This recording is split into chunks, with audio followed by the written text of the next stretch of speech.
ሰላም ሰላም እንደምን ዋላችሁ።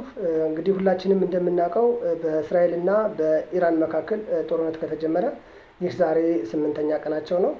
እነኚህ ሁለት ሀገራት ያላቸውን የመከላከያ አቅም እስቲ ለማወዳደር እንሞክር። የመጀመሪያው ማወዳደራችን ሚሊተሪ ወይም ደግሞ የወታደር ብዛት ሚሊተሪ ፐርሶኔል ወይም የወታደር ብዛት ሲሆን እስራኤል 634500 የሚጠጋ ወታደር ሲኖራት፣ በሌላ በኩል ደግሞ ኢራን 960,000 የሚጠጋ የወታደር ብዛት አላት ማለት ነው። ሌላው እነኚህ ሁለት ሀገራት ባላቸው የጂኦግራፊካል ሎኬሽን አንጻር ውጊያው በብዛት ሙሉ ለሙሉ በሚባል ደረጃ በአየር ጦርነት ነው። ለምን? በእስራኤሏ ዋና ከተማ ጀሩሳሌም እና በኢራኗ ዋና ከተማ ቴህራን መካከል ወደ 1600 ኪሎ ሜትር የሚጠጋ ርቀት ስላላቸው ጦርነቱ ሙሉ ለሙሉ በአየር ላይ ውጊያ ነው ማለት ነው። የአየር ውጊያ ወይም የአየር አቅማቸውን ስንመለከት እስራኤል ከ300 እስከ 400 የሚጠጉ አሜሪካ ሰራሽ የሆኑ ዘመናዊ አውሮፕላኖች ሲኖሯት፣ ለምሳሌ እንደ ኤፍ15ኤስ፣ ኤፍ16ኤስ፣ ኤፍ35ኤስ ያሉ አውሮፕላኖች ወይም ጄቶች አሏት ማለት ነው። እነኚህ ሃይሊ ፕሪሳይዝ የሆኑ ሃይሊ አኪሬት የሆኑ የአየር ጀቶች ናቸው፣ ሞደል ኤርክራፍቶች ናቸው። በሌላ በኩል ኢራን ስንመለከት ኢራን በተጣለባት ማዕቀብ የተነሳ ለረጅም ጊዜ በተጣለባት ማዕቀብ የተነሳ ያሏት ጄቶች ኦልደር የሆኑ አሜሪካን ሰራሽ እና ራሽያን ሰራሽ ጄቶች ናቸው። እንደ ኤፍ14፣ እንደ ሚግ 29ኤስ፣ እንደ ቲዩ 22ኤም፣ እንደ ቢ52 እና ኤስዩ 24ኤስ የሚባሉ ጄቶች እና ቦምበርስ አሏት ማለት ነው።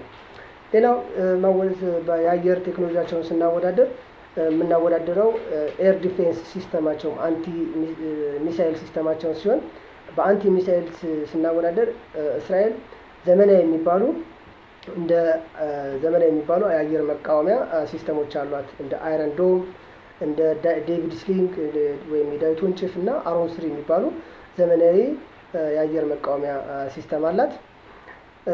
ወደ ኢራን ስንመለከት ደግሞ ኢራን እንደ ኤስ300 እንደ ካህዳድ 15 እና ታክቲካል ሃንተርስ የሚባሉ ኦልደር የሆኑ ራሽያን ሰራሽ ኤር ዲፌንስ ሲስተሞች አሏት። ስለዚህ እነኚህ ኦልደር የሆኑ ራሽያን ሰራሽ ዲፌንስ ሲስተሞች የመከላከል አቅማቸው በጣም ደካማ ስለሆኑ የአሜሪካ ጄቶች የእስራኤል ጄቶች በኢራን የአየር ክልል ውስጥ እንደፈለጉ ገብተው ሲወጡ እንመለከታለን። ሌላው ኢራን እየተዋጋች ያለችው እንደነገርኳችሁ የኢራን ጄቶች ኦልደር ስለሆኑ ባሏት አጥፍቶ ጠፊ ድሮኖች እንደ ሻሂድ እና ወይም ደግሞ ካሚካዝ በሚባሉ አጥፍቶ ጠፊ እንትኖች ነው ማለት ነው፣ ድሮኖች ነው ማለት ነው። እነ ኢማድ ፋታህ የሚባሉ ባላስቲክ ሚሳይሎችን በገፍ በመጠቀም በገፍ በማምረት በእስራኤል ላይ የተለያዩ ጥቃቶችን ስታደርስ እንመለከታለን። ለምን? በዓለም ላይ 100% ፐርፌክት የሚባል የአየር መቃወሚያ ወይም ዲፌንስ ሲስተም የለም። ስለዚህ እነኚህ የኢራን ባላስቲክ ሚሳይልስ በእስራኤል በተለያዩ የአገሪቷ ክፍል ላይ ጉዳት በኢንፍራስትራክቸር ላይ፣ በቢልዲንጎች ላይ እና ደግሞ በቤንጉሪዮን ኤርፖርት ላይ በእስራኤል ሚሊተሪ ቤዞች ላይ ጉዳት ሲያደርስ እንመለከታለን ማለት ነው።